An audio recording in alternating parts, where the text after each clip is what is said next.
मुलांक 1 साठी हे वर्ष कसं असणार आहे? मुलांक 1 ज्यांचा आहे त्यांनी मागच्या वर्षभरामध्ये म्हणजे जे शनी महाराजांचं वर्ष होतं, त्यांना बऱ्याच चढ-उतारांचा सामना करायला लागलेला आहे. बऱ्याच डिफिकल्ट सिच्युएशन्सना सामोरं जावं लागलेलं आहे.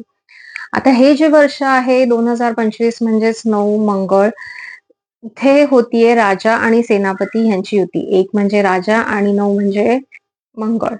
सो सेनापती.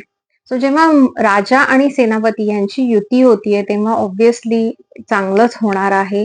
मागच्या वर्षभरात तुम्ही जी मेहनत केलेली आहे, त्याचं फळ तुम्हाला यावर्षी मिळणार आहे. शिवाय तुम्हाला बऱ्याच अपॉर्च्युनिटीज पण मिळणार आहेत आणि त्या सगळ्या अपॉर्च्युनिटीजमधून कुठली निवडायची हाही तुम्हाला प्रश्न पडणार आहे. एवढ्या छान अपॉर्च्युनिटीज तुम्हाला मिळणार आहेत. टॅरो कार्ड प्रमाणे तुमचं कार्ड येतंय हे. सो जरा सांभाळून राहा आपल्या आजूबाजूच्या टीममेट्स बरोबर काम करताना, की एखादा माणूस असा असू शकतो, की जो तुमची अपॉर्च्युनिटी तुमच्यापासून हिरावू शकतो. सो ही काळजी तुम्हाला घ्यायची आहे.